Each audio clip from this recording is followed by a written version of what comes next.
ప్రభు అయిన యేసుక్రీస్తు వారి నామున అందరికీ వందనాలు.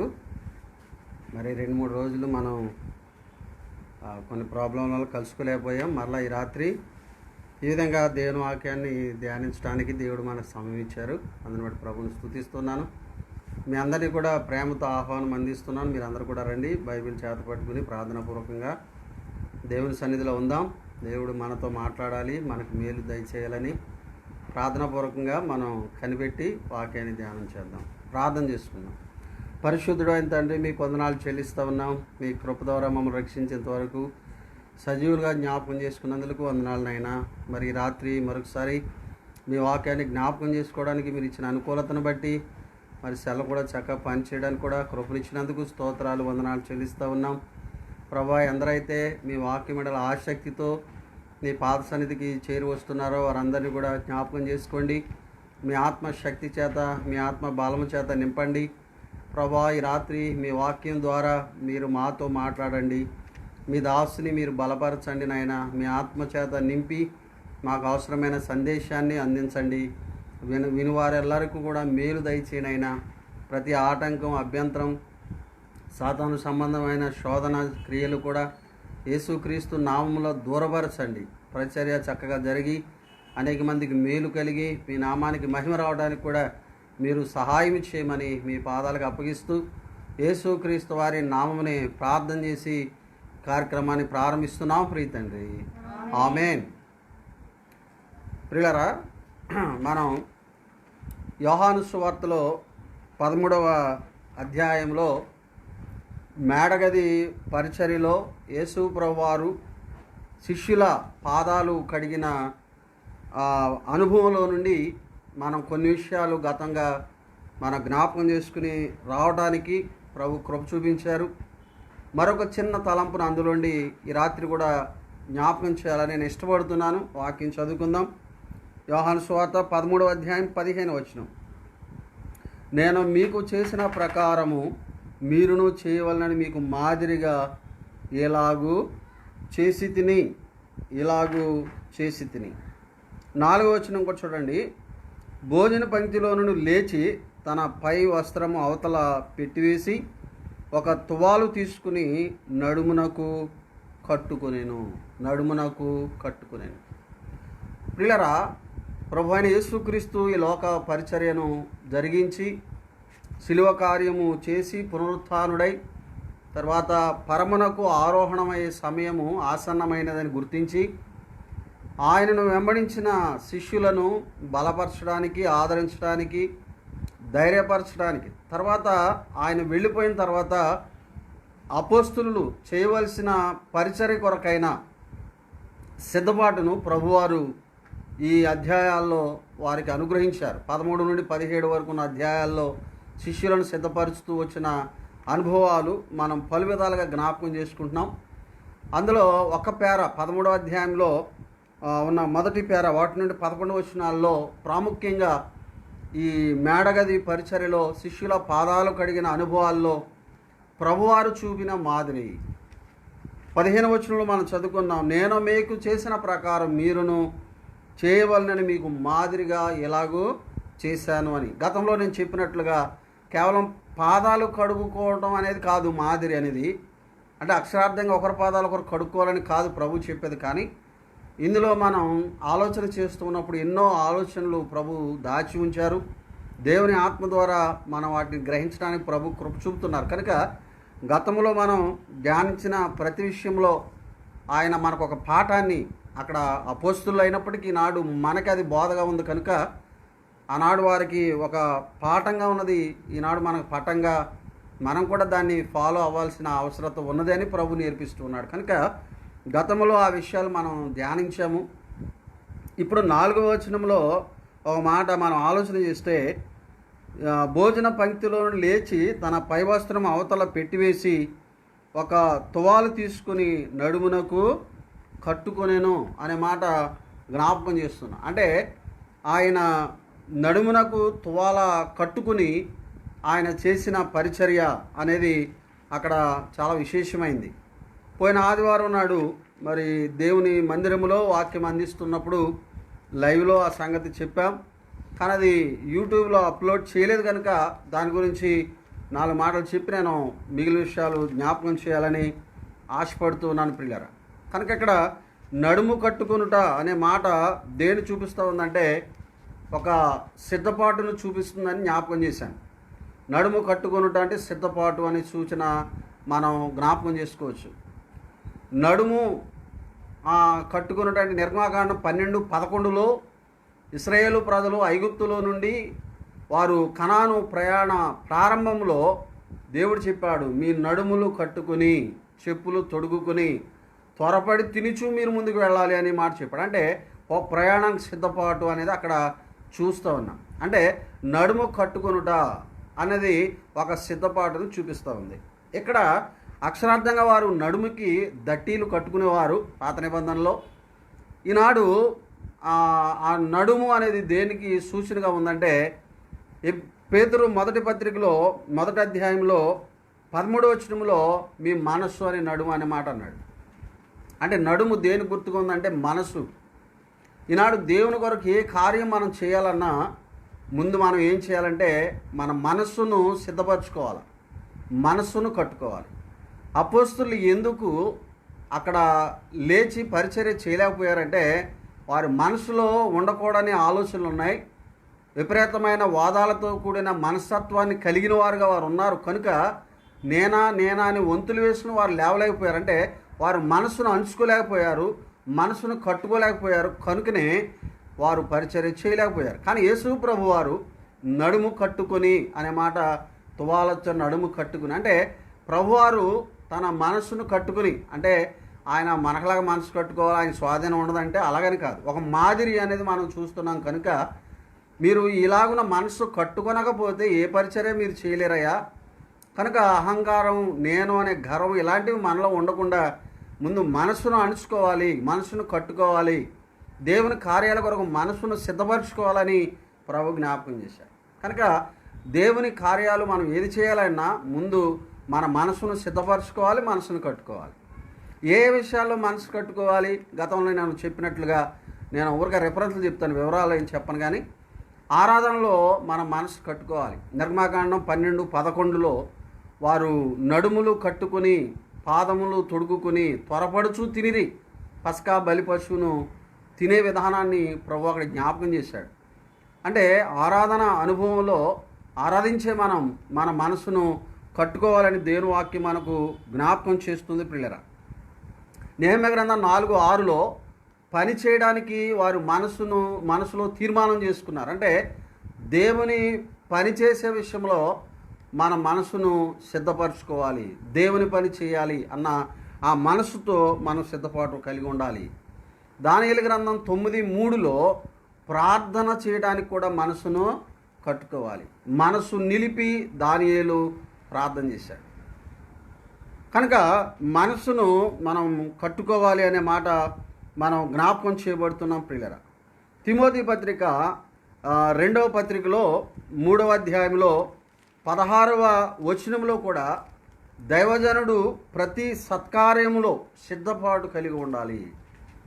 దేవుని దాసుడు దేవుని పరిచర్యలో ఎప్పటికప్పుడు సిద్ధపాటు కలిగి ఉండాలి. ఈ మనసును సిద్ధపరచుకుని మనం పరిచర్యకు ముందుకు వెళ్ళాలి. దేవుడిచ్చిన దాన్ని మనం వినియోగించుకోవాలి.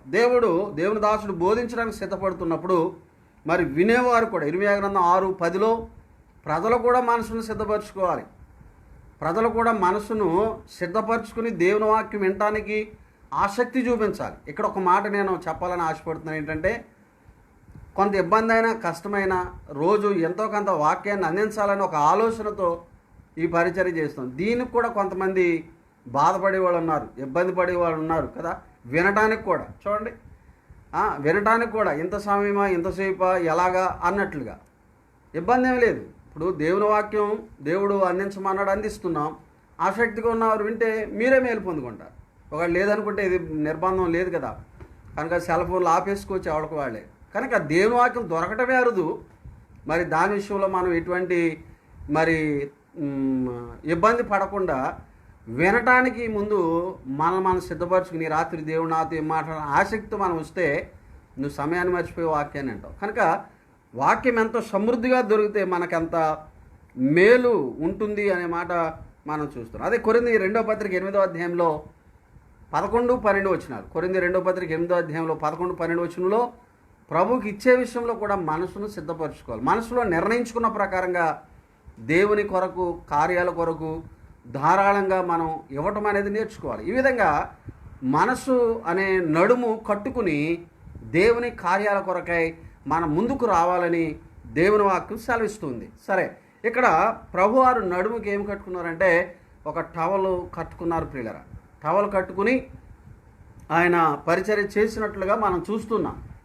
నిజమే, ఈనాడు మనమేమి కట్టుకోవాలి, దేన్ని మనం నడికట్టుగా ధరించాలి అని మనం ఆలోచన చేస్తే ఇక్కడ యేసు ప్రభువారు వాస్తవానికి ఒక టవలు కట్టుకున్నట్లుగా మనం చూస్తున్నాం. కానీ ఆయన దేన్ని నడికట్టుగా ధరించాడో యెషయా గ్రంథంలో 11వ అధ్యాయంలో 5వ వచనంలో స్పష్టంగా ఆ మాట ఉంది. చూడండి, యెషయా గ్రంథం 11వ అధ్యాయం 5వ వచనం. అతని నడుమునకు నీతియు అతని తుంట్లకు సత్యమును నడికట్టుగా ఉండును అన్నాడు. అతని నడుమునకు ఏముందని చెప్పండి, నీతి అనే కట్టుకున్నాడు. చూడండి, యేసుప్రభువు వారు ఇక్కడ టవలు కట్టుకున్నాడు అని రాయబడి ఉంది. కానీ యెషయా గ్రంథం 11వ అధ్యాయంలో 5వ వచనంలో యేసుప్రభువు వారికి ఏమి కట్టుకుని ఉన్నాడు అని అంటే అతను నడుమునకు నీతి అనే మాట మనం చూస్తున్నాం. అంటే నడుము అంటే మనసు. అలాగైతే మన మనసును దేనితో కట్టుకోవాలంటే నీతితో కట్టుకోవాలి. నీతిని మనం కట్టుకోవాలి అనే మాట మనం ఇక్కడ చదువుతున్నాం. 11వ అధ్యాయంలో యెషయా ముద్దు నుండి చిగురు పుట్టినని 1వ వచనంలో ప్రారంభించబడి యేసుక్రీస్తు వారి గురించిన ప్రవచనం ఇది. కనుక ఆయన నీతిని నడికట్టుగా ధరించిన వాడుగా ఉన్నాడు. అంత మాత్రమే కాదు, ఆయన నీతిమంతుడు అని ఈ వాక్యం స్పష్టంగా తెలియజేస్తుంది. కనుక యేసు ప్రభు ఒక టవల్ కట్టుకున్నాడు మనం చూస్తున్నాం. కానీ యెషయా గ్రంథం 11:5లో నీతిని కట్టుకున్నవాడు అంటే నీతిని ధరించినవాడు. ఇంకో మాటలో చెప్పాలంటే నీతిమంతుడు ప్రభు అయిన క్రీస్తు ప్రియులరా.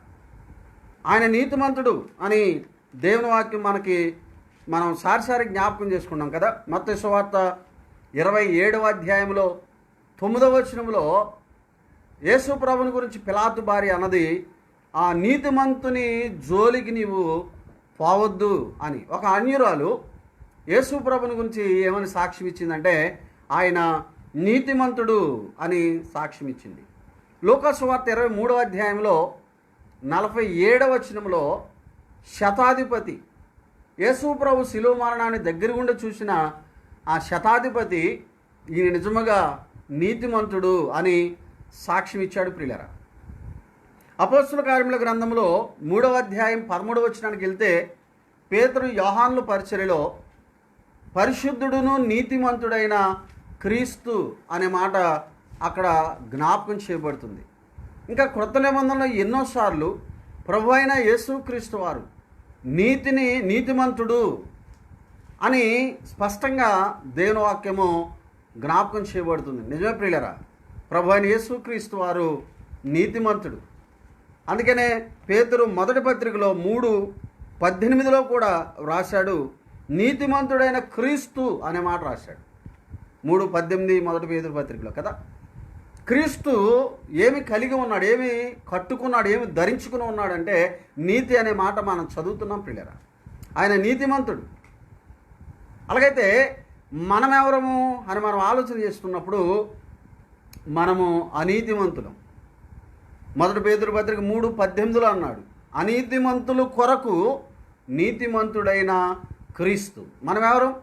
నీతిమంతులం కాదు, మనలో నీతి లేదు.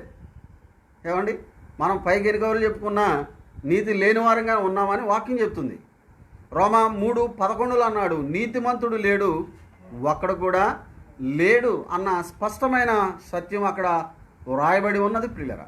నిజమే ప్రియులరా, మనము మన జీవితాల్లో ఉన్న అనీతిని బట్టి, స్వనీతిని బట్టి, దుర్నీతిని బట్టి దేవుని దృష్టిలో మనం నీతిమంతులుగా లేము. మనలో నీతి లేదు, మన స్వనీతి, దుర్నీతి. ఏమండి, మరి మనలో ఉన్నదంతా కూడా పాపము అని దేవుని వాక్యము స్పష్టంగా జ్ఞాపకం చేయబడుతుంది.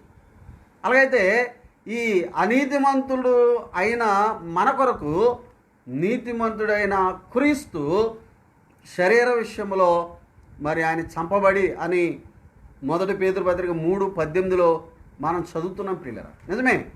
ఎందుకు ఆయన ఆ శరీర విషయంలో ఆయన శ్రమ పడవలసి వచ్చింది, ఆయన ఎందుకు బాధపడవలసి వచ్చింది, ఎందుకు ఆయన నిందించి దూషించబడవలసి వచ్చిందంటే నీకోసమే, నా కోసమే.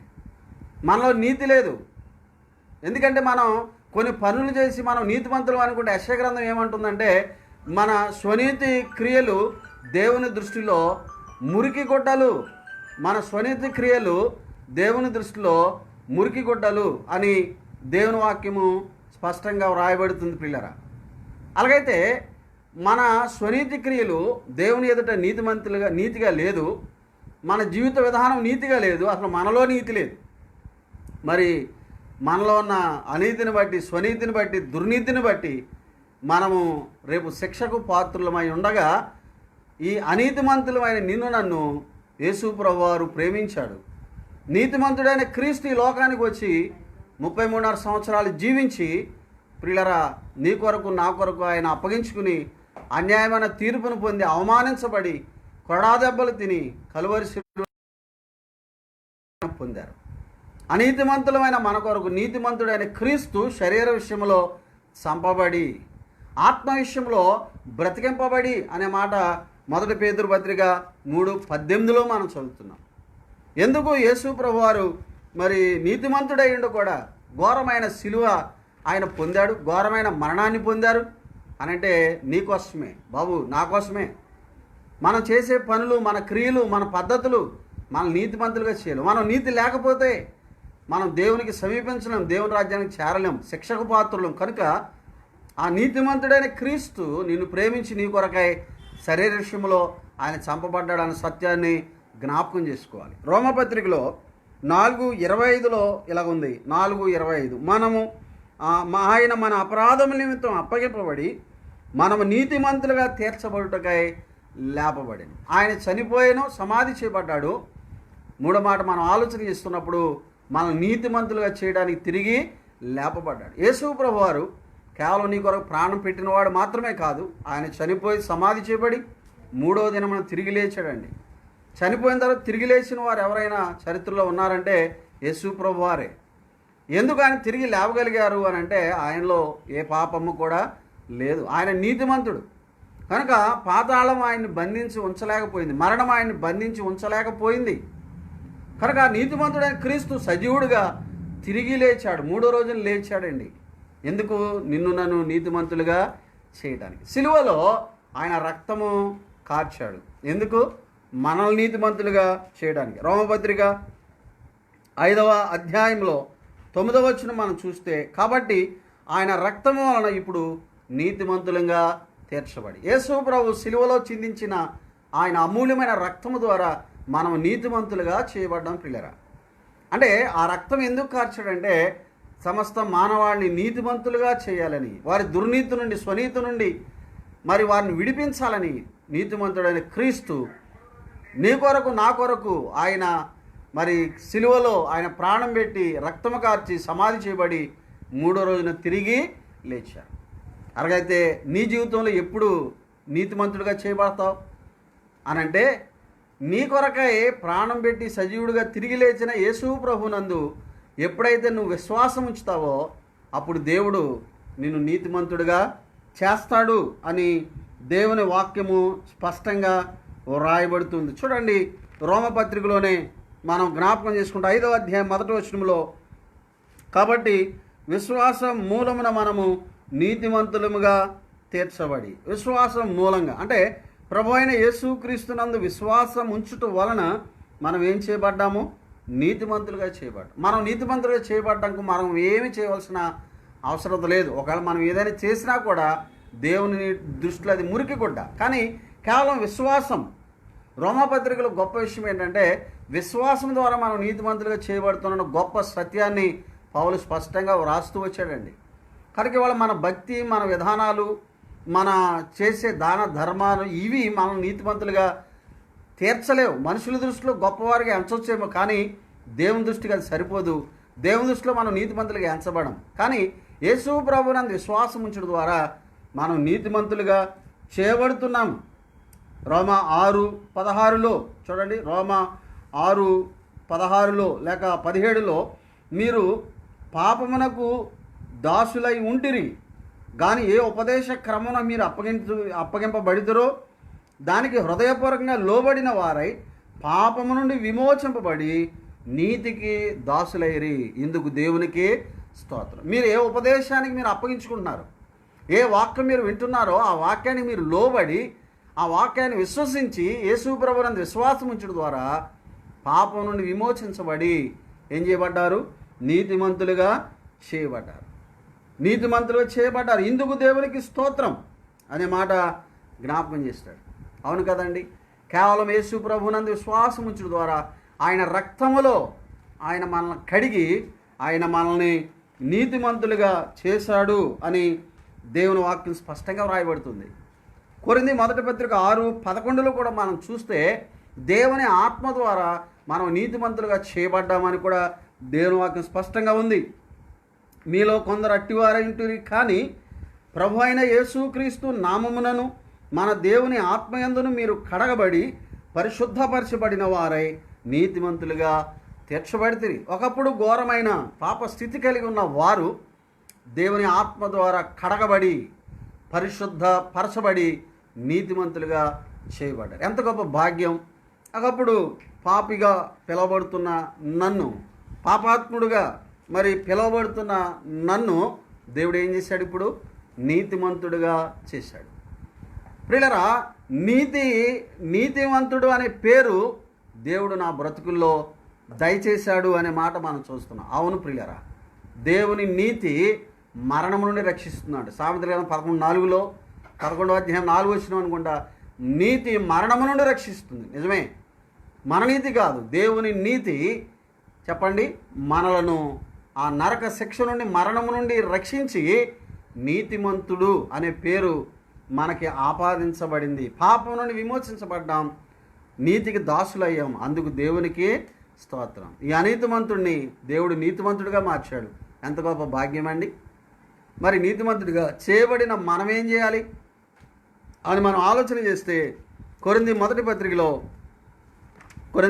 పత్రికలో మనం జ్ఞాపకం చేసుకుంటే 15వ అధ్యాయం 33వ వచనాన్ని మనం చదువుతున్నాం. 15:33 మోసపోగుడి దుష్ట సాంగత్యం మంచి నడవడికి చెరుపును, నీతి ప్రవర్తన గలవారై మేల్కొని పాపము చేయకుడి. దేవుని గూర్చిన జ్ఞానం కొందరికి లేదు, మీకు సిగ్గు కలుగుటిగా ఇట్లు చెప్పుచున్నాను. ఇక్కడ ఒక మాట మనం జ్ఞాపకం చేసుకుంటే, నీతి ప్రవర్తన గలవారై మేల్కొని పాపం చేయొద్దు.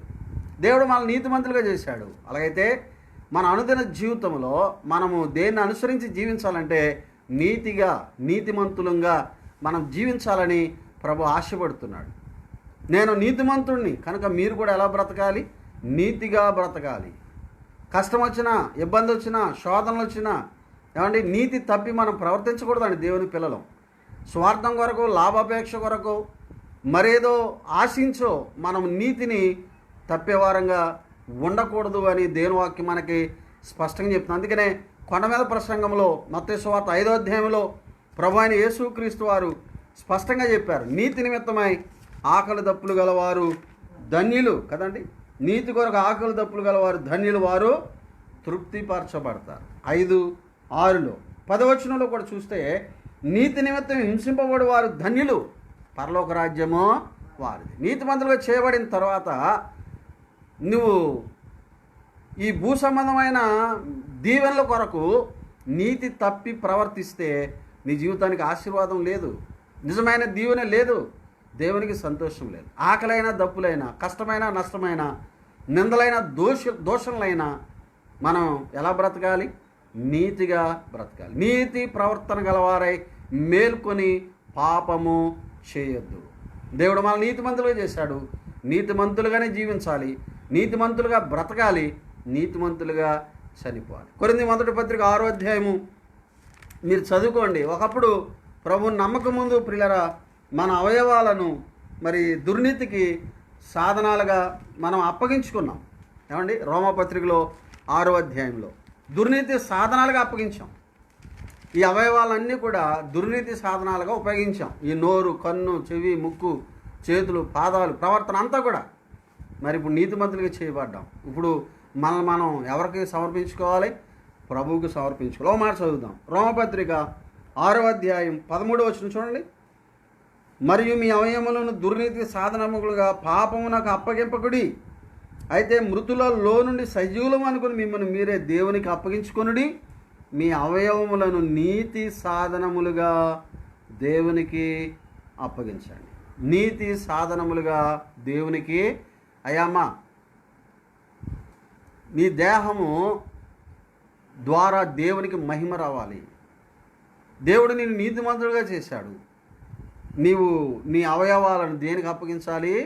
నీతికి సాధనములుగా అప్పగించాలి అనే మాట చెబుతున్నాడు. కనుక నడుముకు మనం ఏం కట్టుకోవాలంటే నీతి అనేది మనం ధరించుకోవాలి. వాస్తవానికి మనలో నీతి లేదు, కానీ ఆ నీతి క్రీస్తులో ఉంది. క్రీస్తు ద్వారా మనం నీతిమంతులుగా చేయబడ్డాం. అలాగైతే మన అందరిన ప్రవర్తనలో, మన జీవిత విధానంలో, మన మనసులో మనం దేన్ని కట్టుకుని మన విశ్వాస యాత్రను ముందుకు నడిపించాలంటే నీతి అనే కట్టు మన మనసుకు కట్టుకుని ప్రభువుని గణపరచాలి. రెండో మాట చూద్దాం చూడండి. ఎఫెసీ పత్రిక 6:14. ఎఫెసీ పత్రిక 6:14లో ఎలాగనగా మీ నడుమునకు సత్యమును దట్టి కట్టుకొని, మీ నడుమునకు సత్యమును దట్టి కట్టుకొని అన్నాడు. ఏం కట్టుకోవాలి మనం? ఒకటి నీతిని కట్టుకోవాలి, రెండోది ఏం కట్టుకోవాలి? సత్యం అనే దట్టి కట్టుకోవాలి. ఏమండి, సత్యం అనే దట్టి మనం కట్టుకోవాలి అని దేవుని వాక్యం స్పష్టంగా వ్రాయబడుతుంది. అంటే మన జీవితంలో సత్యం ఉండాలి, ఒకటి నీతి ఉండాలి, రెండోది సత్యం ఉండాలి అని చెప్తున్నాడు. యోహాను సువార్త 14వ అధ్యాయం 6వ వచనంలో ఆ సత్యం ఎవరంటే యేసు ప్రభువే. సత్యం ఎవరు? యేసు ప్రభువే. నేనే మార్గం, నేనే సత్యం, నేనే జీవమును, నా ద్వారా తప్ప ఎవరు తండ్రి వద్దకు చేరలేరు అనే మాట చెప్పాడు. ఆ సత్యం ఎవరు? ప్రభు అయిన క్రీస్తే. అలాగైతే క్రీస్తుని మనం ధరించి ఉండాలి, క్రీస్తుని కలిగి ఉండాలి. క్రీస్తే సత్యమైనప్పుడు ఆయన మనం కట్టి, ఆయన మనం ధరించుకుని మనం ముందుకు సాగిపోవాలి. ఇప్పుడు క్రీస్తుని మనం ధరించుకున్నాము అని అంటే ఇప్పుడు మనలో కూడా ఏముండాలి చెప్పండి? సత్యము ఉండాలి. మీరు సత్యమే మాట్లాడాలి, అబద్ధం ఆడటానికి వీలు లేదు. ఎందుకంటే ప్రభు సత్యవంతుడు, ఆయన మాటల్లో సత్యం ఉంది. అందుకని ఆయన అన్నాడు, నేను సత్యమే చెప్తున్నాను, అయినా మీరు ఎవరో నమ్మరు. ఒకడున్నాడు, వాడు అబద్ధికుడు, వాడు ఏం చెప్పినా వింటారు అన్నాడు కదండి. సత్యవంతుడు క్రీస్తు, అసత్యవంతుడు సాతానుడు.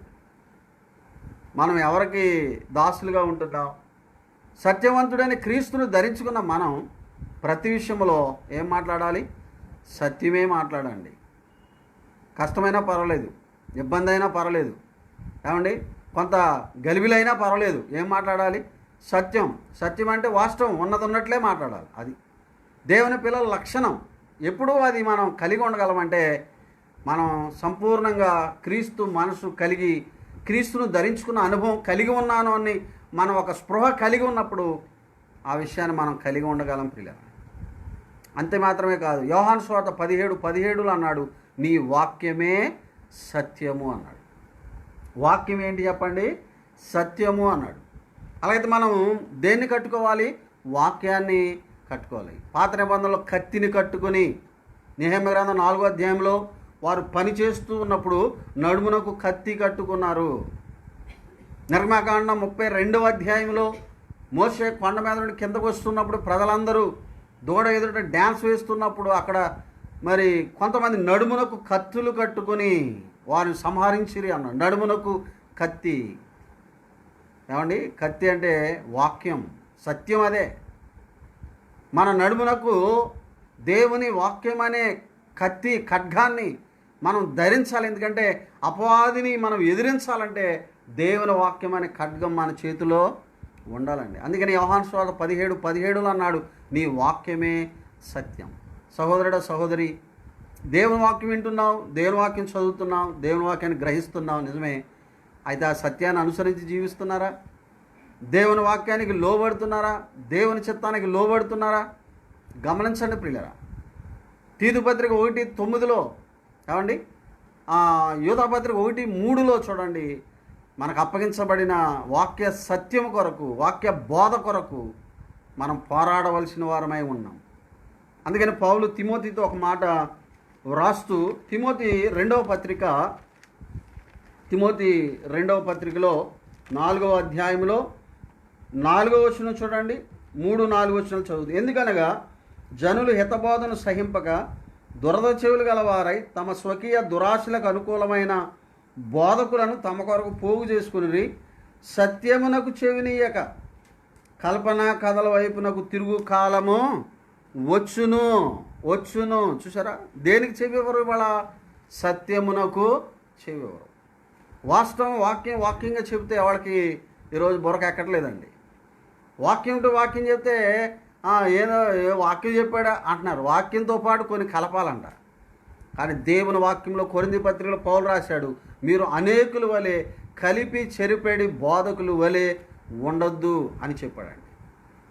ఏది సత్యమో దాన్నే బోధించాలి, ఏ వాక్య సత్యమో అదే బోధించాలి. ప్రభు సత్యమే బోధించాడు. అందుకే ఆయనకి అన్ని శోధనలు ఎందుకు ఎదురైనాయి, ఎందుకు రాళ్ళు ఎత్తారు, ఎందుకు ఆయన దూషించారు, ఎందుకు ఆయన చంపడానికి పట్టుకోవడానికి ప్రయత్నం చేశారు, ఎందుకు ఆయన అవమానపరచడానికి సిద్ధపడ్డారు అని అంటే ఆయన సత్యం చెప్పినందుకే. ఏమండి, వాళ్ళు సత్యం చెప్తే సన్మానాలు ఉంటాయా లోకంలో? ఉండవు.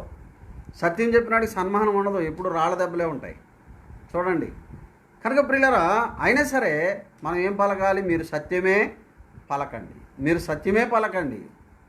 అలాగైతే వాళ్ళ సత్య సుబాధకు చెవియొగ్గే మనసు నీకుందా? సత్యం తెలుసుకోవాలన్న మనసు ఉందా? పిలాతు అన్నాడు చూడండి, సత్యం అంటే ఏంటి అన్నాడండి యేసుప్రభుని. అది చెప్పేదాకా కూడా వినలేదు. ఒకవేళ సత్యం గురించి తెలుసుంటే మారు మనసు వచ్చేదేమో పిలాతు కదా. నేను సత్యముని గురించి సాక్ష్యం ఇవ్వడానికి లోకానికి వచ్చాను అని ప్రభు చెప్తే సత్యం అంటే ఏంటి అన్నాడు. ప్రశ్న అయితే వేశాడు, దానికి జవాబు చెప్పేలోపే పిలాతు టాపిక్ డైవర్ట్ చేశాడు. చూడండి, వాళ్ళు చాలామంది సత్యాన్ని గ్రహించడానికన్నా ముఖ్యంగా ఆ టాపిక్ డైవర్ట్ చేసి వాళ్ళ స్వనీతిని ఆధారం చేసుకుని మాట్లాడే వాళ్ళు చాలామంది ఉన్నారు. కానీ దేవుని వాక్యం ఏమంటున్నాడంటే, నీ వాక్యమే సత్యం. వాక్యాన్ని ఉన్నట్లుగా మనం ప్రకటించవలసిన బాధ్యత ఉంది. ఎందుకంటే సత్యం ఎప్పుడైనా స్వతంత్రులుగా చేస్తుంది. సత్యం ఏం చేస్తుందంటే స్వతంత్రంగా చేస్తుంది. నీ వాక్య సత్యం నీకు అర్థమైతే నువ్వు స్వతంత్రుడు అవుతుంది. ఒకడు బానిసగా దాసుడిగా ఉండవలసిన అవసరం లేదు. ఒకప్పుడు పాప పరిహార పత్రాలు అమ్మేవారండి. ఎందుకంటే మనిషి పాపం పోవాలంటే వాళ్ళ దగ్గర ఆ పత్రికలు కొనుక్కుని వాటి మీద సంతకాలు పెట్టి వారు పాపాలు రాసి వాళ్ళకి ఇస్తే వాళ్ళు ఎవరో పోపులు ఎవరో ప్రార్థన చేసి దేవుని దగ్గర వాళ్ళ పాపాలు పోయినని చెప్పేవారంట. అలాగా క్యాష్ చేసుకున్నారు. కానీ లూథర్ గారు ఆ సంగతిని బయటికి తీసుకొచ్చాడు. పాప పరిహార పత్రాల వల్ల కాదయ్యా, విశ్వాసం ద్వారానే మనిషి నీతిమంతుడిగా చేయబడుతున్నాడు అన్న సత్యాన్ని బయటికి తీసుకొచ్చినందుకు లూథర్ గారి మీద చాలా అటాక్ జరిగింది ప్రియులారా. ఆ సత్యాన్ని కప్పిపెట్టడానికి ప్రయత్నించి, అందుకని బైబిల్ని బయటికి తీసుకురావడానికి మార్టిన్ లూథర్ గారు ఇంకా అనేక మంది భక్తులు తమ ప్రాణాలు పెట్టారు. ఎందుకంటే దీన్ని వారికి అనుకూలంగా వారు బోధించుకుని అధికారాలు ధనాన్ని మరి సంపాదించుకున్నారు. కనుక ఈ సత్యం అనేది ప్రజల్లోకి వెళితే వారు చదివితే అర్థం చేసుకుంటే సత్యాన్ని గ్రహిస్తారని ఎంతోమంది భక్తులు వారి ప్రాణాలొడ్డి ఈ వాక్య సత్యాన్ని మనం చదువుకోవడానికి తెలుగులో మన ఎదుటకు దేవుడు అందించాడు. ఈనాడు కూడా ఎంత స్పష్టంగా తెలుగులో సత్యాన్ని మనకు అందించినా కూడా దీన్ని కూడా కలిపి చెరిపెడి స్వార్థంగా బోధించే దుర్బోధకులు మొదటి శతాబ్ద కాలంలోనే ఉన్నారని పౌలు స్పష్టంగా చెప్పాడు. ఆరోగ్యకరమైన బోధ ఉంది, అనారోగ్యకరమైన బోధ ఉంది. ఈ రాత్రి దేనికి నువ్వు చెవియెక్కుతావో నీ జీవితం అదే. ఆరోగ్యకరమైన బోధ నువ్వు లోబడితే నీ ఆరోగ్యం ఆత్మీయంగా క్షేమంగా ఉంటావు. లేకపోతే బాహ్యంగా నిన్ను సంతోషపెట్టి ఈ శరీరాన్ని ఉప్పొంగ చేసే ప్రసంగాలు దానికి నువ్వు అలవాటు పడితే పైకి ఉప్పొంగనే ఉంటుంది, కానీ లోన ఆత్మీయ జీవితంలో అనారోగ్యం వస్తుంది. ఒక రోజున ఆత్మీయంగా చనిపోయే అవకాశం కూడా ఉంది. కనుక వాక్యం అనేది సత్యం. ఆ సత్యానికి మనం కట్టుబడి ఉండాలి. నడుము కట్టుకోవడం అంటే ఏంటంటే మన మనసులో ముద్రపడిపోవాలంతే.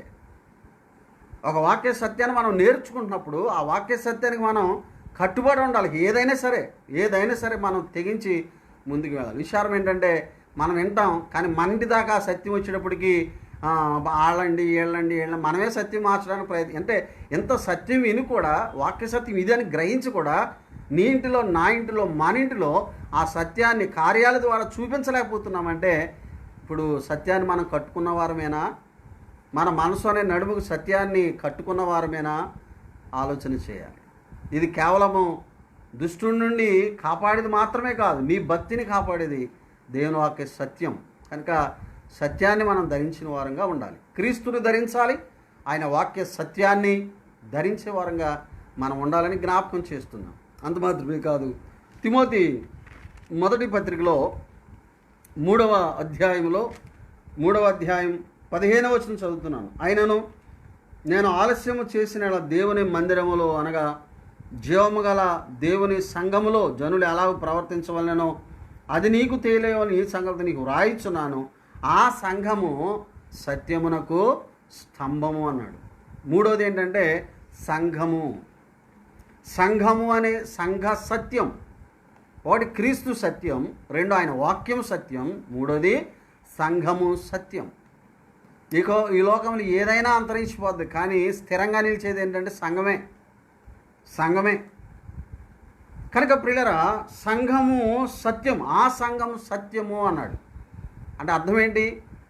సంఘములో ఏముండాలి చెప్పండి? సత్యం ఉండాలి. సంఘ పరిపాలనలో సత్యం ఉండాలి, సంఘ క్రమాలలో సత్యం ఉండాలి, సంఘ కార్యక్రమాల్లో సత్యం ఉండాలి. సంఘం ద్వారా మనం ఏ పని చేసినా అందులో వాక్య సత్యం ఉండాలి. కానీ మనుషుల ఇష్టం కాదు, మనుషుల సత్యాలు కాదు, మనుషుల క్రమాలు కాదు, మనుషుల పద్ధతులు కాదు. కొంతమంది అంటారు, రాత్రి నాకు కల అయిపోయింది, దేవుడు ఎలా చేసేయమన్నాడు అని చెప్పేస్తారు. దానికి ఆధారం ఏది? సంఘంలో ఒక సత్యాన్ని మనం చేస్తున్నప్పుడు దానికి ఆధారం బైబిల్లో మనం చూపించగలిగి ఉండాలి. అది సత్యం. బైబిల్లో చూపించకుండా రాత్రి నాకు కల అయింది, దర్శనం వచ్చిందంటే అది సత్యం కాదు. ఎందుకంటే ఈనాడు దేవుడు ఆయన వాక్యం ద్వారానే మనతో మాట్లాడతాడు, కానీ కళలో దర్శనాలు అవి కాదు. మనం వాటి కొరకు ఎదురు చూడవలసిన అవసరం లేదు. అవి కొన్నిసార్లు నెరవేర్చబడితే నెరవేర్చబడకపోవచ్చు. అది మనకు ప్రామాణికం కాదు. ప్రామాణికం ఏది? దేవుని వాక్యమే. అంటే సంఘాన్ని ప్రారంభించడానికి సంకల్పించిన దేవుడే సంఘ పరిపాలన కొరకు కూడా చట్టాన్ని రాసిన వాడు దేవుడే. ఆ చట్ట ప్రకారంగా సంఘాన్ని నడిపించాలి గృహ నిర్వాహకులు, దేవుని సేవకులు, పెద్దలు. కనుక వాస్తవంగా ఆ సంఘ సత్యము అనేది ప్రియులరా మనము సంఘాల్లో చూడాలి. కానీ విచారం ఏంటంటే ఈనాడు సంఘాల్లో దేవుని సత్యం లేదు, వాక్య సత్యము లేదు, కానీ మనుషుల సిద్ధాంతాలు పెట్టారు అందులో తీసుకొచ్చి. దేవుని కన్నా మనుషులను గణపరుస్తూ, దేవుని కన్నా మనుషులకు ప్రాధాన్యత ఇస్తూ, దేవునికి రావాల్సిన మహిమను ఇవాళ మనుషులు దొంగిలిస్తూ ఉన్నారు. పిల్లలు దొంగిలిస్తూ ఉన్నారు. విచారం ఎందుకు అంటే ఆ సంఘంలో ఏమి లేదు, సత్యము లేదు. కనుక ఈనాడు మనం దేన్ని ధరించాలంటే సత్యాన్ని నడుమునకు కట్టుకొని అనే మాట చెప్పాడు. ఈ సత్యం అంటే క్రీస్తు, ఈ సత్యం అంటే వాక్యం, ఈ సత్యం అంటే సంఘ సత్యం. దీన్ని మనం కలిగి ఉండాలని దేవుడు తన వాక్యం ద్వారా జ్ఞాపకం చేయబడుతున్నాం పిల్లరా. కనుక ఈ రాత్రి వేళ నడుమునకు మనం ఏమి కట్టుకోవాలంటే నీతిని కట్టుకోవాలి. మన నడుముకి ఏమి కట్టుకోవాలంటే సత్యమును కట్టుకోవాలి. మరి ఉన్నాయా? ఆలోచన చేయండి. నీతి ఉందా మన జీవితంలో? మన జీవితంలో సత్యం ఉందా? ఈ రెండు ప్రాముఖ్యమైనవి, నీతి సత్యం. వీటిని ఎన్నడూ కూడా మనం విడిచిపెట్టకూడదు. మన బ్రతుకున్న దినాలన్నిటిలో కూడా నీతిని అనుసరించి బ్రతకాలా, సత్యమును అనుసరించి జీవించాలి.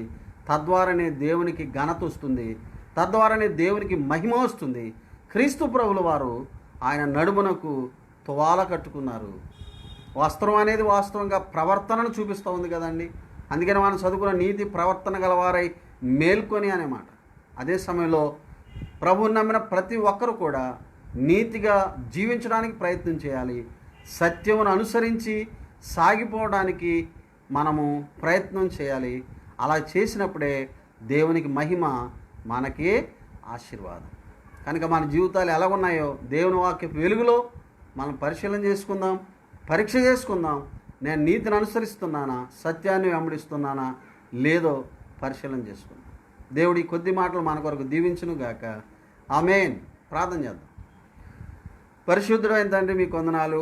ఈ రాత్రి మీరు అందించిన మీ వాక్య సత్యమును మా హృదయంలో స్థిరపరిచి మీ కొరకు నడిపించమని, విన్నవారందరినీ దీవించమని యేసయ్య నామమున ప్రార్థన చేస్తున్నాం ప్రియ తండ్రి.